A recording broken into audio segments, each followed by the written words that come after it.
time and the little gray cells. They will always catch the criminal. From the thrill-packed pages of Agatha Christie's unforgettable stories of corpses, clues, and crime, the Anglistic Theatre Group now brings you, complete with bowler hat and brave moustache, your favorite detective, Hercule Poirot, in the case of the Careless client. Before meeting Hercule Poirot in his first American adventure, it seems only fitting for the millions of faithful readers who have followed the Belgian detective's career to meet the famous lady who created this famous character. It is our privilege to present a message from Agatha Christie, introducing Hercule Poirot live from London, England. The next voice you hear will be Miss Agatha Christie's. Go ahead, London. I feel that this is an occasion that would have appealed to Hercule Poirot. He would have done justice to the inauguration of this radio program, and he might even have made it seem something of an international event. However, as he is heavily engaged on an investigation about which you'll hear in due course, I must, as one of his oldest friends, deputize for him. The great man has his little foibles, but really, I have the greatest affection for him. And it is a source of continuing satisfaction to me that there has been such a generous response to his appearance on my books. And I hope that his new career on the radio will make many new friends for him among a wider public. Thank you, Miss Agatha Christie. And now, ATG presents Hercule Poirot in his first American adventure, The Case of the Careless Client.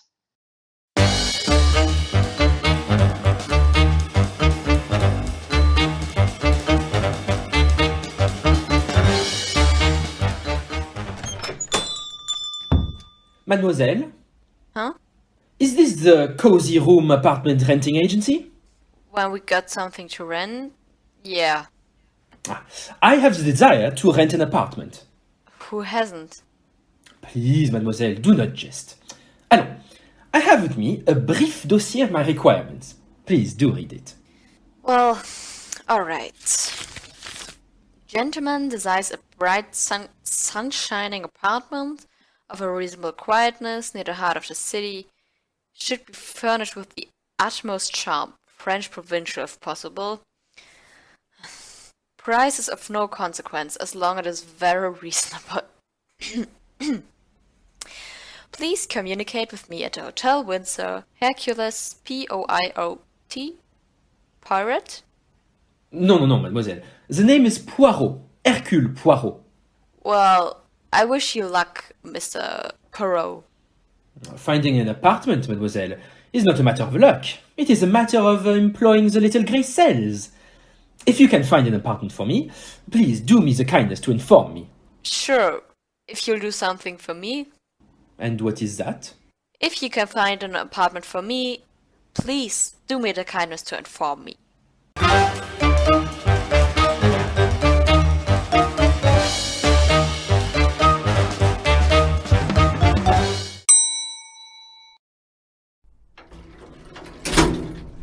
Going up. Floor, please. Number 5. You are new here, no? Yes, sir. Only came on yesterday. You're Mr. Poirot, aren't you? Poirot. Well, Poirot. One of the boys pointed you out. Here you are, sir. 5th floor. Sur le pont d'Avignon, on y danse sur le pont. Oh, 1,000 apologies, madame. Oh, not at all. It was entirely my fault. Madame appears troubled. Perhaps I may be of some slight assistance? No, well, if you're sure you don't mind. But of course not. You see, it's my door. It won't open. Aha, and where is this obstinate door, eh? It's right down the corridor, room 515. If I may have the key? But that's just it. The door isn't locked. I left it open only 10 minutes ago. Oh, indeed, Madame is very trusting, eh? Here it is. You see, it's stuck. It won't budge. It is not precisely stuck, Madame. It gives a trifle.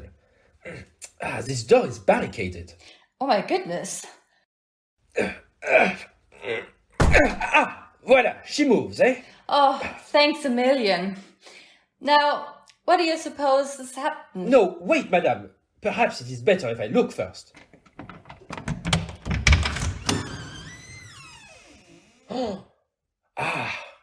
Alas, it is as I have feared. What is it? You do not know? Look! Oh, it's a man? Is he? Is he? Oui, Madame. He has been strangled. This is murder. I must compliment you, Madame. Your color, it is excellent. And you did not even commence to faint. For one who does not... I don't fall apart in a crisis, if that's what you mean. And furthermore, I'm not Madame, I'm Mademoiselle, by choice. Miss Abigail Fletcher. And now, if we get that corpse out of here, I'd like to sit down. That I regret I cannot do, Mademoiselle. The body must not be touched before the police arrive. Police? Well, yes, of course, the police. I am calling them now.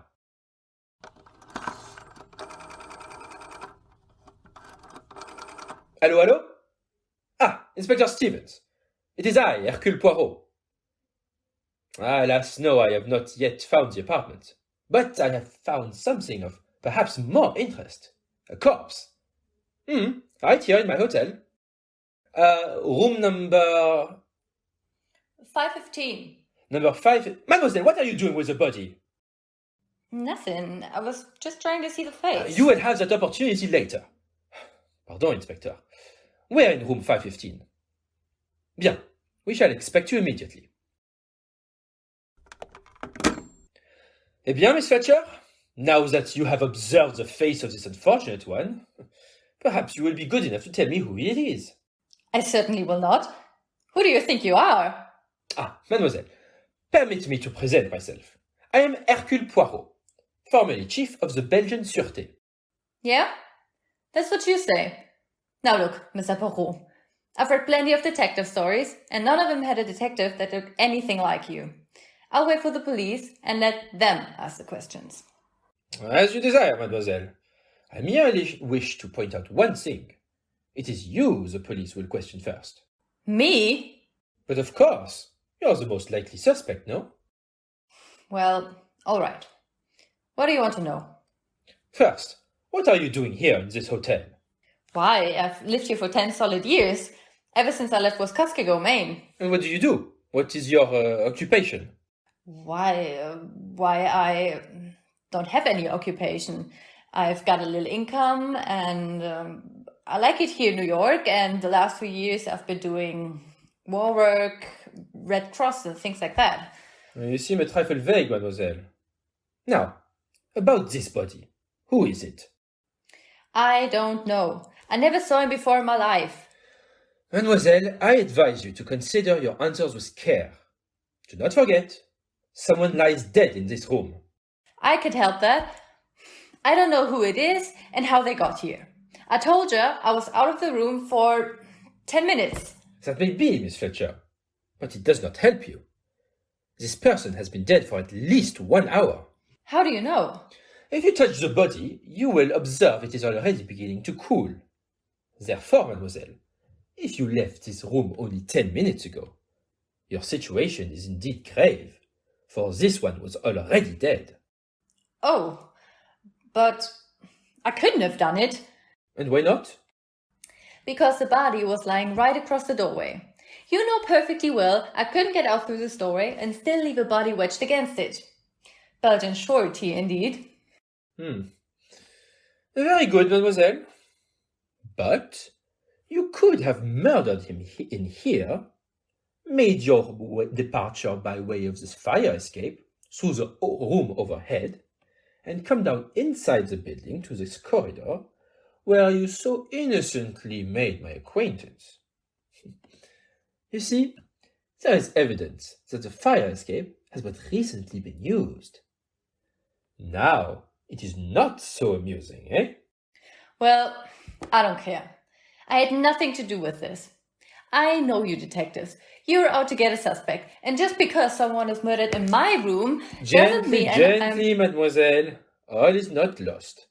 Fortunately, you deal with Hercule Poirot, who goes one step beyond the obvious.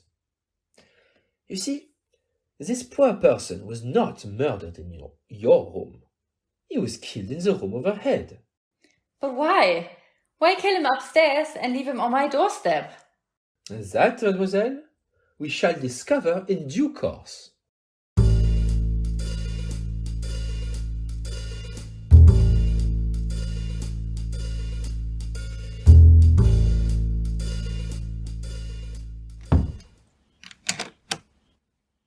All right, Mr. Poirot. Now that you've got the corpse safely locked in my room and us outside, what am I supposed to do? Sleep on the fire escape? I do not think that will be necessary, mademoiselle. You are coming with me to the lobby where we shall wait for my friend, Inspector Stevens. She will see that you are comfortably sheltered for the night. Oh. Tell me, Mr. Poirot, how'd you figure out that the murder took place upstairs? Is it not apparent, Miss Fletcher? Please do squeeze the bell for the elevator. I look out of your window and observe the fire escapes. And what do I find? Everywhere, the dust distributes evenly. Well, naturally. The help is too busy to polish fire escapes. Ah, mademoiselle, but on one stairway, the one leading up from your window, all is disarranged. There is a broad, clear path through the dust, and it is precisely the width of a human body.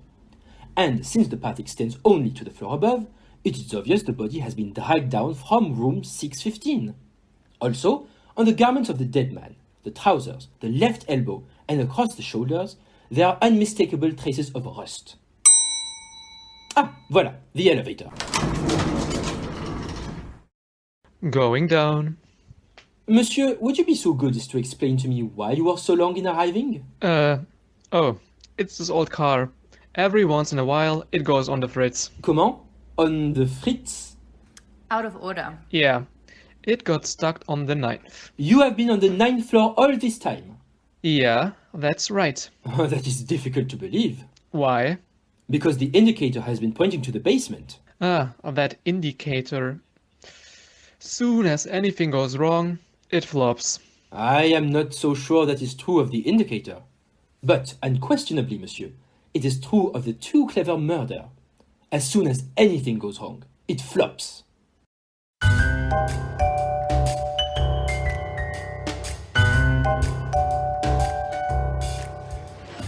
Hey, excuse me, please. I would like to check in, please. Yes, of course. We have preferred views. So we have the Baghdad view, we have the street view, which is also the Empire State view. Eh bien, Inspector Stevens, there is the situation. An unknown person strangled to death in one room and dragged down the fire escape to another. Poirot, if this body is the person I think it is, the commissioner will have my head. Eh? Mon ami, forgive me. You seem agitated. And we were warned too. I assigned my best men to guard the room. The smartest cop on my force, Sam Tremble. Good Lord, Poirot, there will be an international scandal. Gently, mon ami. You go too fast, even for Hercule Poirot. Who is this magnificent figure of international importance? Parrish! Joanna Parrish! Parrish? Ah, oui! The name rings a bell. She is the big currency expert, eh? That's right. She's on her way to Europe to set up the new paper currency for the liberated countries. Checked in the Windsor today, was supposed to pick up some papers, dyes, and inks, and then hop a bomber tonight.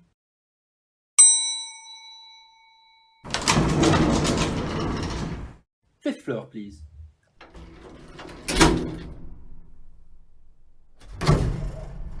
An enormous undertaking, and one of great importance. And I was responsible for her safety. She's supposed to be an eccentric sort of woman. No photographs, no publicity. Tremble was the only man on the force who knew her at all. And Tremble failed. You see what this means, Poirot? I only see this, my friend. We have arrived at the first step in the solution of this distressing murder. For now, we know the motive. This way, Inspector. This is the room. Mademoiselle Fletcher, your key? Yeah.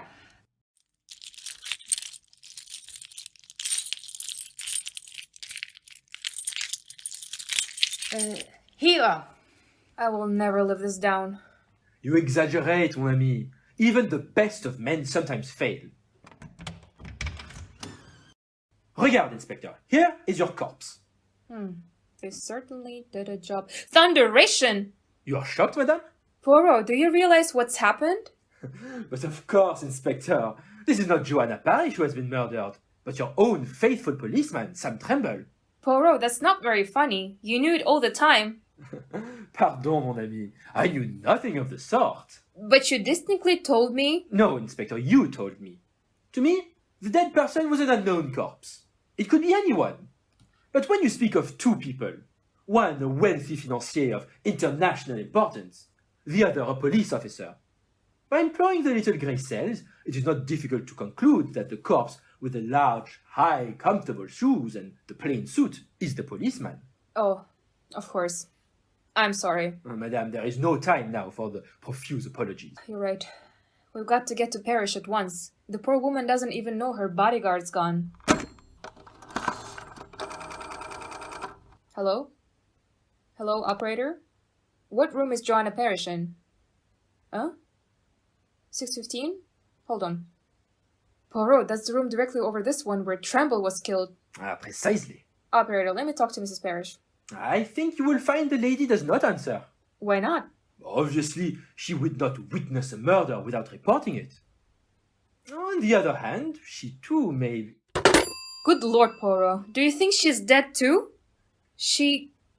We know she received the warning from Hilary Kent. I do not follow you, mon ami. Huh?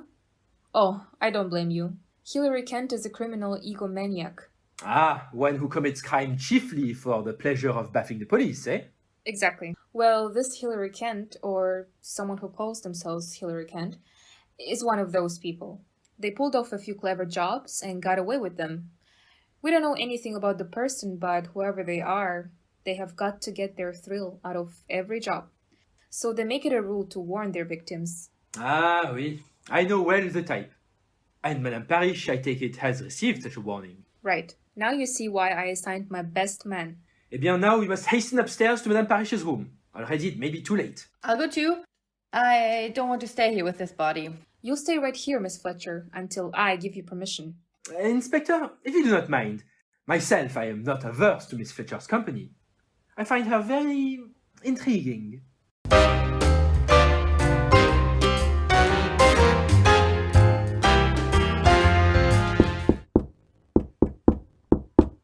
Oh, no answer. But naturally, you did not expect the murderer to sit down and wait for us. You will have to employ the pass key. Remember, Miss Fletcher, you're not to touch anything. It's perfectly alright. I'm wearing gloves. The inspector is thinking of fingerprints? Moi, I do not think you will find any. Hilary Kent, or whoever the killer may be, is too clever to leave any such traces.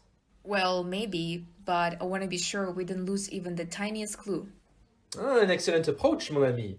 There are many interesting things we may learn here about Madame Parrish. She certainly gets around a lot. Oui. The labels on her luggage are from the four corners of the earth. Miss Fletcher, I said you're not to touch anything. For goodness sake, it's only a book. Books may be of great significance. Oui. This one, for example. It is no ordinary book. It is a stamp album of great value. Some of these stamps are almost without price. Very interesting. This Guatemala blue. Put up your hands, all of you. Thunderation! Don't move. I said, don't move. Have no fear, madame. I will not dispute the authority of your gun. Ma'am, you can't get away with this. Put your gun down and talk fast. Who the devil are you? But obviously, Inspector, this is the woman we seek, Madame Joanna Parrish. That's just who I am. All right, speak up. Which one of you is Hillary Kent? Hillary Kent? Yes.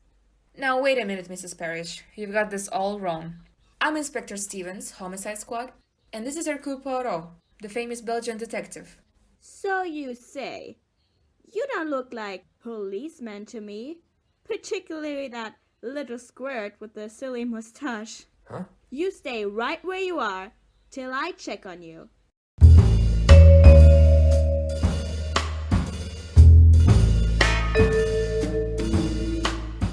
Eh bien, Madame Parrish, now that you are satisfied as to our identity... Well, I've heard of you, of course. You're supposed to be the greatest French detective in the world. Oh, always people say that about me, Madame, but it is not entirely true. I'm not French, I am Belgian. Well, I wish you'd all get out of here and leave me alone. I'm expecting my daughter, and I don't want her running into a room full of policemen. But, Madame, you are in great danger. You must be protected at every moment. You're offering me police protection? Not worth a hoot. I beg your pardon. That's what I said. Not worth a hoot. I have protection. Some detective they assigned to me. Where is he? He is dead. What? He was murdered in this very room while protecting you. Therefore, if you do not object too violently, I shall undertake to protect you until you step aboard your airplane. All right. Stay. I don't know how long it will be. I'm just waiting for one little parcel to be delivered. Then I'm off. Madame is taking with her much equipment? Yes, quite a load. I've already sent most of it off to the airport. Ah, bon. That is good. Miss, don't eat that chocolate. It may be poisoned. Oh, nonsense. This candy isn't poisoned. I wouldn't be too sure. That box of candy supposedly came from my daughter Laura. It was delivered a little while ago. But you suspect she did not send it? Well, she's supposed to come here in person. Should be here now, in fact. So, why should she send it? You are very shrewd, mon ami.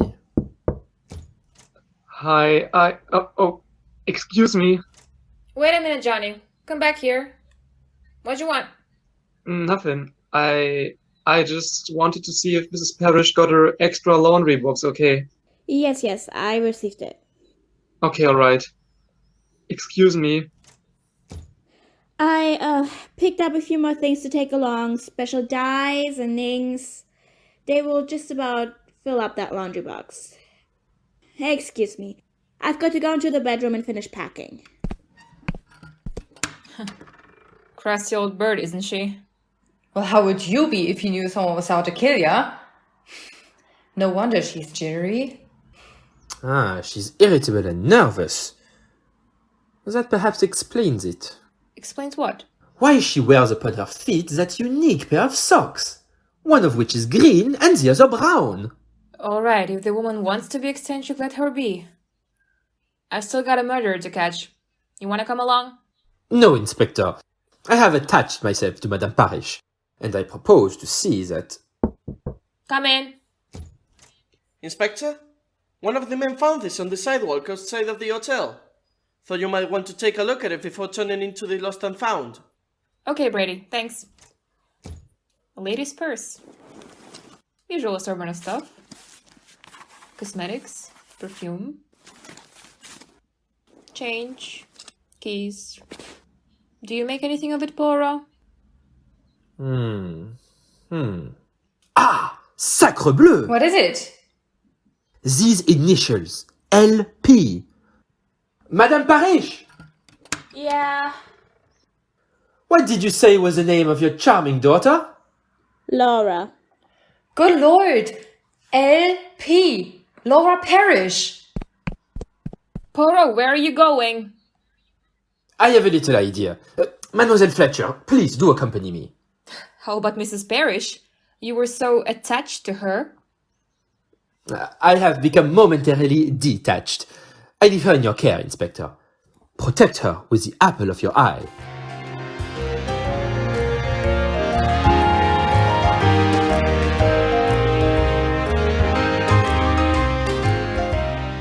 Come, come. It will not be the first time you have left the elevator unattended, Monsieur Johnny. Come along. Mr. Poirot, you're wasting your time in this basement. Believe me. Nevertheless, it interests me. Please, do light the way. There's nothing in here, just a lot of ash cans. One moment. What is behind this door? Well, that's the laundry bin. They keep the soiled linen in there. You won't find anything in there. We shall take one brief glance, eh? There, you see? Nothing but a pile of dirty sheets and pillowcases. Good gracious, what a laundry bill they must have. Eh bien, let us proceed to... One moment. What is it? Sacre bleu! Protruding from under these sheets. Holy cow! A foot! A small foot! This is what I fear. Look! It moves! Then we are not too late. Quickly, monsieur, help me uncover her.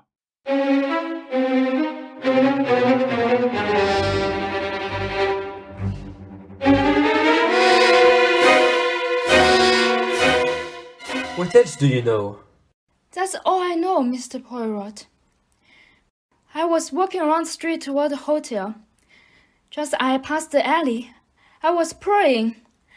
I tried to scream, but something was pressed against my mouth. Chloroform, Miss Parrish. Had you seen your assailant, you would have seen Hilary Kent. Alors, Miss Parrish, you are most fortunate. Another few minutes under those linens and who knows. Voilà. Here is the room of your mother. Inspector Stevens, here is Miss Parrish. Oh, well, that's a relief. Come in. I was afraid Poirot would turn up with the body. How did you manage to find her? That is not important now. We have found her. But we seem to have lost the mother. Oh, yes. Miss Parrish, I'm sorry. Your mother is terribly upset about you, but her material was delivered, and she had to rush off to the airport. Oh no, don't tell me. I missed her after all this. Ah, ma pauvre petite, we have neglected you, eh? Miss Fletcher, your room is now free of corpses. Please take Mademoiselle Parrish down and extend to her the first aid. Sure. Come along, Laura. Thank you.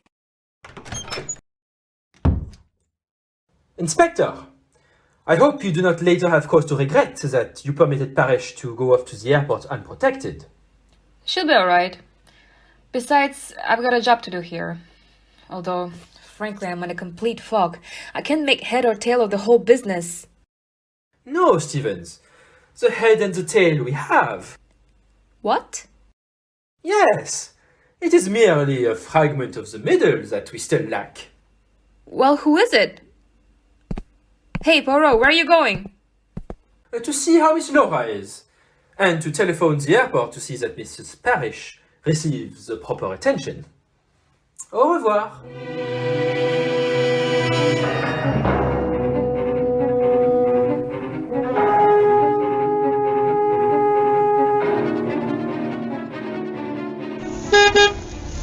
Mr. Poirot, where are you taking me now? I'd like to have some more information. Mr. Poirot? Mr. Poirot! Hello? Someone calls? It's Johnny in that parked car. Mr. Poirot, I got a message for you from Inspector Stevens. She rushed off a minute ago. Stevens? What is it? What is the message? She says she just got out of word that Mrs. Parrish has been seriously hurt in an automobile accident on North Salem Road. Mon Dieu, this is too much. You're to get there as fast as you can. Here's the address. 52 North Salem Road. Monsieur, your duties for the day are over? Yeah. And this is your vehicle? Yeah. Why? There is no time to seek a taxi, so I will impose on your kindness. Miss Fletcher, quickly please. Okay. North Salem Road, right? No, to the airport. What? But Mrs. Parrish isn't at the airport. She's injured on North Salem Road. No, mademoiselle. This is what I was intended to believe. Do you not think so, Johnny? She is not there, I assure you. How do you know? Well, North Salem Road is not on the way to the airport. It is in the opposite direction. This is merely a trick to keep us from the flying field. We must hurry there before it is too late.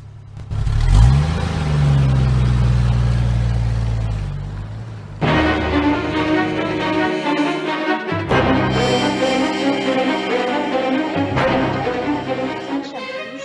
The flight 345 Dad, I'm is so boarding hungry, I'm starving. Excuse me, sir. What is the next flight going to Argentina? Excuse me, miss. Excuse me. Can you help me out? Yes, how can I help you? Attention please, all passengers of flight 456 is flying over by 30 minutes.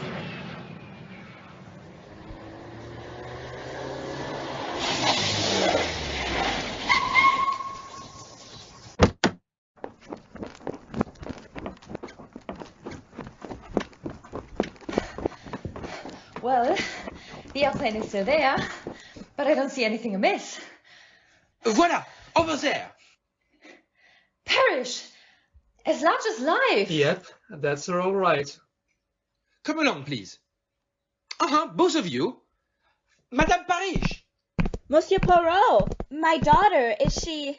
She is at the hotel, madame, resting. She has had a small misadventure, but she is entirely safe. Thank heavens. You are relieved, eh? I don't think I'd have gotten on that plane if you hadn't found her. Fortunately, I didn't have to. They have been delayed a little. Poirot! Ah, Inspector Stevens!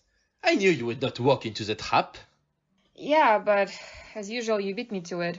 I was halfway out to North Salem Road before I realized what was cooking. Eh bien. Here is Madame Parish, safe and sound, eh? I suggest the airplane be inspected with great care. There may be sabotage. Good idea. Also, have all the doors of this building guarded. Mr. Poirot, do I have to hang around here? But of course, Johnny. We may require you for our return trip. Oh, Madame Parish, here is your pilot who approaches. We are ready, Mrs. Parrish. Thank you. Oh, Captain, here comes my luggage. Will you see that it gets aboard? Right, ma'am. And be especially careful of that wooden crate. Well, goodbye, Inspector. I must admit, you've been extremely helpful, and I'm much obliged. Not at all. Goodbye and happy landings. Miss Fletcher? Goodbye, madam. Monsieur Poirot, it's been a privilege to know you. I'm only sorry I couldn't remain to see you break the case. But you have, madame. I beg your pardon? The case. It is broken.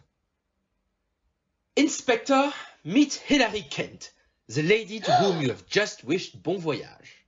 Hilary Kent? You're mad, Poirot! Good gracious! I thought you was Parrish. And that wooden crate, which I have waited so long to see. It is not to be moved, Inspector. Why not? Because, mon ami, it contains the body of Joanna Parish.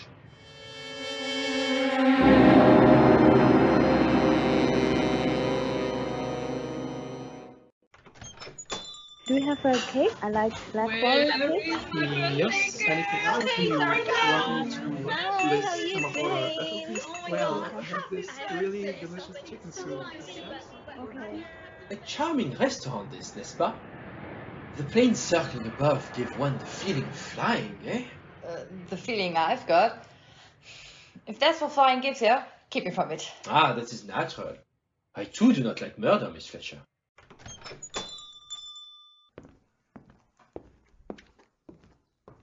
Ah, Inspector Stevens! Everything is taken care of? Yes, they're taking Kent away now. Ah, then perhaps you'll join us in a little supper. No, thanks, Poirot. I've got to get back.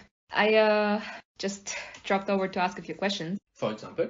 Well, when did you first suspect that Kent was invading Parish? Ah, almost from the start. When we enter the room of Madame Parish, what do we find, eh? An amazing paradox. On the one hand, we have a woman who is an ardent stamp collector, whose album is in perfect order. Each stamp, each shade of stamp, precisely in its proper place, eh? Except the most valuable one of all, a Guatemala blue, reposing among American 3-cent stamps. Later, when I look at her socks, one green and one brown, I am certain the woman in the room is colorblind. And therefore not Parrish, the stamp collector. More important than that, she cannot be Parrish, the currency expert, who is to select the color and shades of the new paper money. Therefore, if the woman in the room is not Parrish, who is she? Obviously, Hilary Kent. Then why didn't you arrest her right away? Because without a body, one cannot prove a murder. And I felt sure Madame Kent would lead me to the body. Ah, then you weren't guarding her. You were watching her. Precisely. Well, you weren't so smart. When you let her out of the sight, she might have gotten away in the plane. Not at all. When I called the airport, it was to make sure that the plane would not leave until I gave the word. You know everything, don't you? Some things are obvious, mademoiselle. We can suppose Hilary Kent discovers the nature of the mission Madame Parrish is engaged in. Ah, what a magnificent opportunity for a swindler, eh? Perhaps the greatest in history. To remove Joanna Parrish, fly to Europe as Parrish, deliver the papers, the formulas, the dies to the proper authorities, and then, at the moment juste, counterfeit the new currency and reap a huge fortune. Jumping codfish! The woman must be mad. Perhaps, mademoiselle. But she is also a genius, eh? She learns that Parrish is at the Hotel Windsor in room 615. She knocks on the door. Parrish admits her and is at once strangled to death. But the body, that must be disposed of, where no one will find it. There is but one thing to do. Take the body to Europe in the very packing case which stands in the room. Then I just guessed where the body was. No, Inspector. There was proof in the room. You remember the second laundry box which Hilary Kent asked for. This is for some special ink, she says to us, which I have now only just purchased. Obviously, this is a lie. On such a mission, one does not purchase supplies at the last minute. Hence, I know these inks and dyes have been removed from some other box or crate to make room for the body. Gracious! It's as plain as a nose on my face. What about Laura Parrish? Oh, I got that figured out. She calls up and says to Kent, "Mom, I'm coming over." Of course she can allow that or the jig's up. So she gets down to the alley and eliminates her. Right, Poirot? Exactly. As for poor Tremble, he has been with Parrish. He knows her. When he knocks on the door and Kent appears, he demands to see Parrish. Kent kills him, and since the packing case is already occupied, drags Tremble's body down to Miss Fletcher's room. That was her big mistake. Kent should never have started up with me. Excuse me for a minute. I think that's the word wagon pulling in. Mademoiselle, may I ask you a question of personal nature? Fire away. Mademoiselle, you are not now engaged in a business enterprise? No.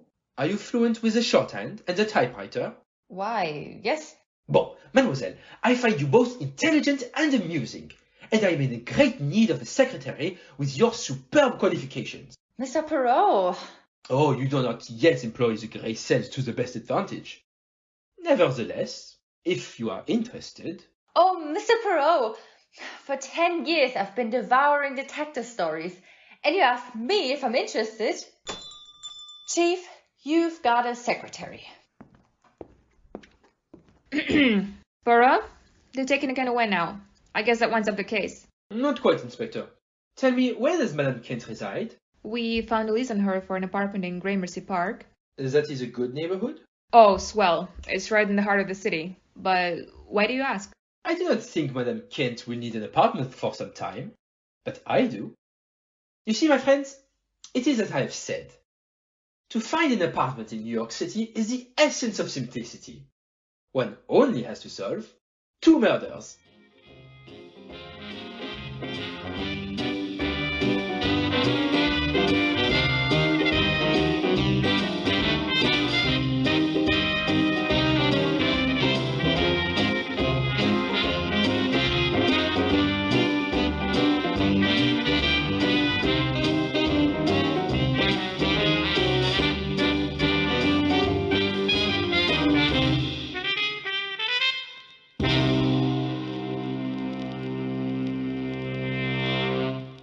Holy mackerel! Who would have thought that the dastardly Hilary Kent was impersonating Mrs. Joanna Parrish the whole time? Thank you for listening to Agatha Christie's classic, The Case of the Careless Client, with the famous detective Hercule Poirot. This was brought to you by the Anglistic Theatre Group, all the way from Mannheim, Germany.